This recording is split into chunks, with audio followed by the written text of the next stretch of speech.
नमस्कार मित्रांनो. आज आपण असाइनमेंट 2 जी आहे ते सॉल्व्ह करणार आहोत. तर आपला क्वेश्चन काय आहे बघा.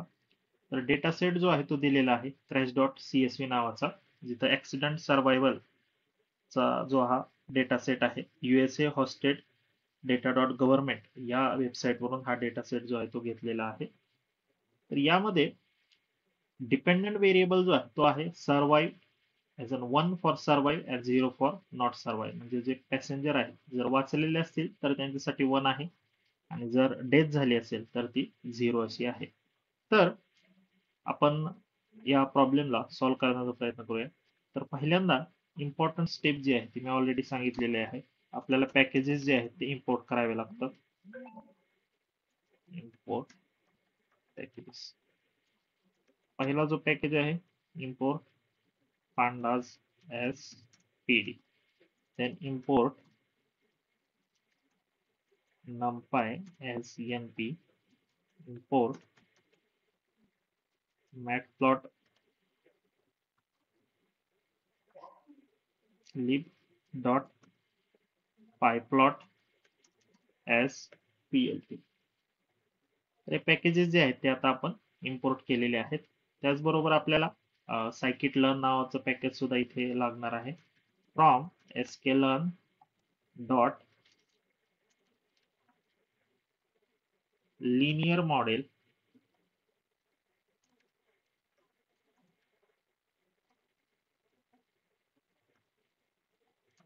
import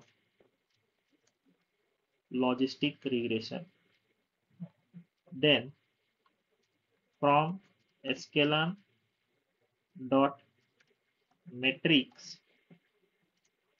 import classification report. Okay, इथं टॅब प्रेस करतोय, इथं आलेला आहे क्लासिफिकेशन रिपोर्ट.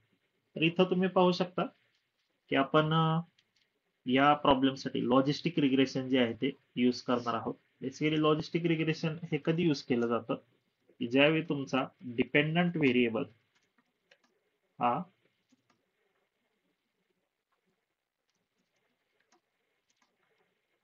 कॅटेगोरिकल असतात, त्यावेळी आपण लॉजिस्टिक रिग्रेशन जे आहे ते यूज करणार आहोत. तर आपण आता डेटा इम्पोर्ट करूया.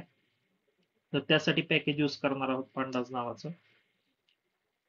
import data df is equal to pd dot read csv आणि यामध्ये मी आता accident dot csv चा जो डेटा आहे तो मी इथे इम्पोर्ट केलेला आहे. त्यानंतर ना मी हा कोड रन करतोय, तर इथं तुम्ही ही डेटा फ्रेम जी आहे ती पाहू शकता.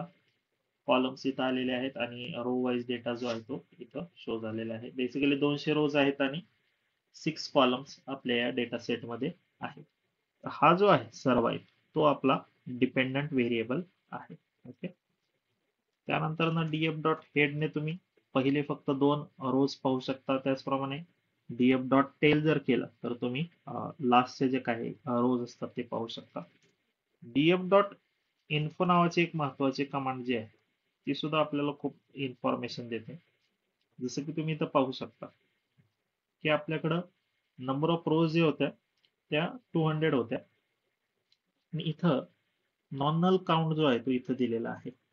म्हणजे एज मध्ये पहा 200 रोज आहेत, म्हणजे सगळे रोज जे आहेत ते फिल झालेले आहेत. जेंडर मध्ये 199 असेल, मीन्स काही समजा इथं 1 रो जी आहे ती इथं मिसिंग आहे. त्याचबरोबर स्पीड ऑफ इम्पॅक्ट मध्ये तुम्ही पाहू शकता 197, इथं 3 रोज जे आहेत ते मिसिंग आहेत. 3 व्हॅल्यूज बेसिकली मिसिंग आहेत. इथं काहीही मिसिंग नाहीये. ओके, तर अशा प्रकारे तुम्ही मिसिंग व्हॅल्यूज जे आहेत त्या फाइंड आउट करू शकता. आणि लास्ट जो कॉलम आहे तो आहे डेटा टाइप्सचा, जो आपल्याला प्रत्येक व्हेरिएबलचा कोणता टाईप आहे याची इन्फॉर्मेशन आपल्याला देत आहे. जसं की एज हा व्हेरिएबल जो आहे तो इंटिजर टाईप मध्ये, जसं की तुम्ही इथं पाहू शकता. जेंडर जे आहे ते ऑब्जेक्ट. ऑब्जेक्ट म्हणजे बेसिकली टेक्स्च्युअल डेटा ज्या कॉलम मध्ये असणार आहे त्याला तो ऑब्जेक्ट असं डिफाईन करतोय. तर आपल्याला आता मिसिंग व्हॅल्यूज जे आहेत त्यांना आयडेंटिफाय करायचं, म्हणजे मिसिंग व्हॅल्यूजशी जर आपल्याला डील करायचं असेल तर आपण कशा रीतीने करू शकतो. तर इथं तुम्ही पाहू शकता की आपण 2 व्हेरिएबलच इथं यूज करणार आहोत. ओके, फीचर्स म्हणून एज आणि speed of impact. Okay, age मध्ये तर मिसिंग व्हॅल्यूज नाहीयेत. स्पीड ऑफ इम्पॅक्ट मध्ये 3 व्हॅल्यूज ज्या आहेत त्या मिसिंग आहेत. Okay?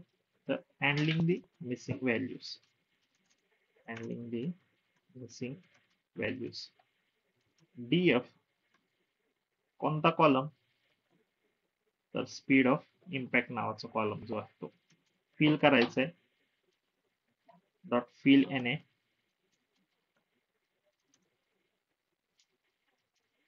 कशाने, तर speed of impact dot mean व्हॅल्यूने आपण त्याला फिल आउट करणार आहोत, comma place is equal to. इथं फक्त हे वॉर्निंग शो केलेले आहे, तुम्ही त्याला निग्लेक्ट करू शकता. आणि आता ज्यावेळी मी डीएफ डॉट इन्फो जे आहे ती रन करणार आहे, त्यावेळी तुम्ही इथे पाहू शकता की स्पीड ऑफ इम्पॅक्ट जे आहे ते 200 इथं आलेलं आहे. तर एज आणि स्पीड ऑफ इम्पॅक्ट आता नॉन मिसिंग कॉलम इथं झालेले आहेत, तर आपण यांना आता यूज करू शकतो. आता पहिल्यांदा आपल्याला दोनच फीचर जे आहेत ते सिलेक्ट करायचे आहे. Select the features. फीचर नावाचं एक लिस्ट मी इथं क्रिएट करतोय की ज्याच्यामध्ये 2 कॉलम्सचे नाव मी इथं देणार आहे. तुम्ही इथं कॉपी पेस्ट ही करू शकता.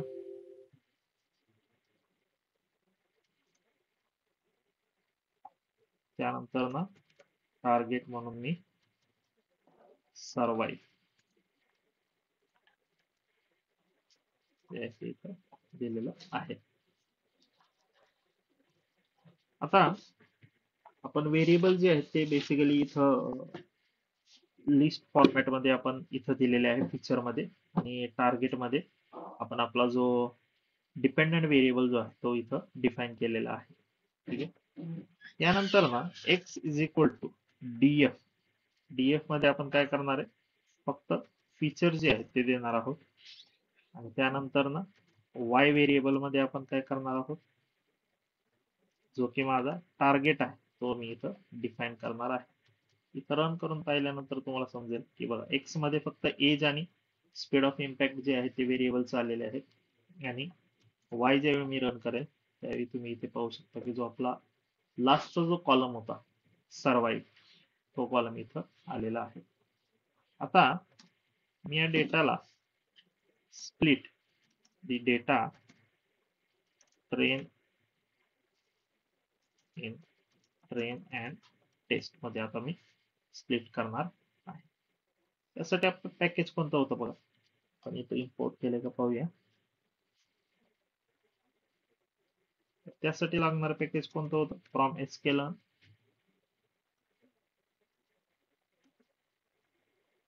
Dot pre processing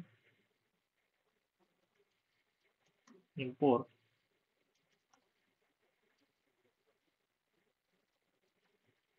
or model selection, sorry import train test split नावाचं पॅकेज जे आहे ते इथं आपण यूज करणार आहोत. ओके, आपण आता इथं डिफाईन करायचे नाव, एक्स ट्रेन, त्यानंतर असणार आहे एक्स टेस्ट, त्यानंतर असणार आहे वाय ट्रेन, त्यानंतर असणार आहे वाय टेस्ट. आणि इथं मी ट्रेन टेस्ट स्प्लिट जे आहे ते डिफाईन करतोय एक्स वाय, आणि आपण टेस्ट साईज जी आहे ती 10.2 यावी 20% आपण जी आहे ती टेस्ट साईज घेऊया. X train, X test, Y train आणि वाय टेस्ट जे आहे ते इथं डिफाईन झालेले आहे.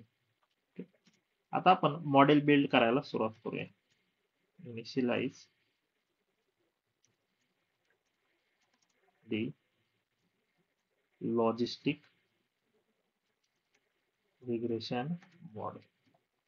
तर इथे आपण लॉजिस्टिक रिग्रेशन मॉडेल जे आहे ते यूज करणार आहोत, कारण आपला वाय जो आहे तो कसा आहे, कॅटेगरिकल आहे, ज्याच्यामध्ये फक्त 2च आउटकम आहे. Okay, 0 and 1. तर त्यावेळी आपण लॉजिस्टिक रिग्रेशन यूज करणार आहोत.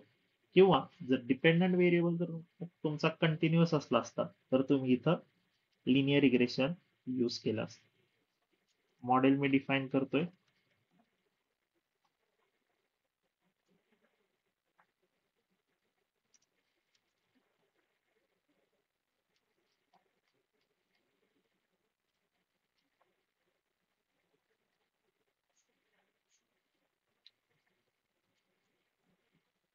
लॉजिस्टिक रिग्रेशन मॉडेल जे आहे ते मी डिफाईन केलेलं आहे.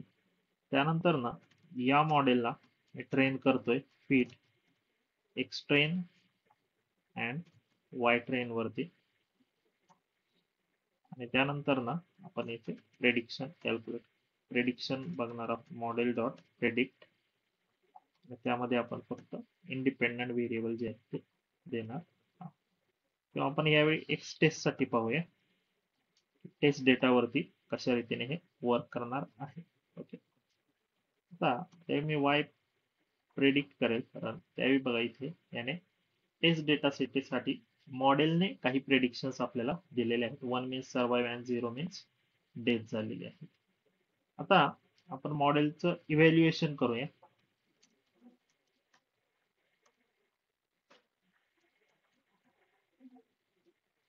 आणि यामध्ये आपण आता classification report Y predicted and Y, आणि अशा प्रकारे आपण प्रिसिजन रिकॉल जे आहे ते आपण इथं कॅल्क्युलेट केलेले आहे. प्रिंट म्हणून करतो.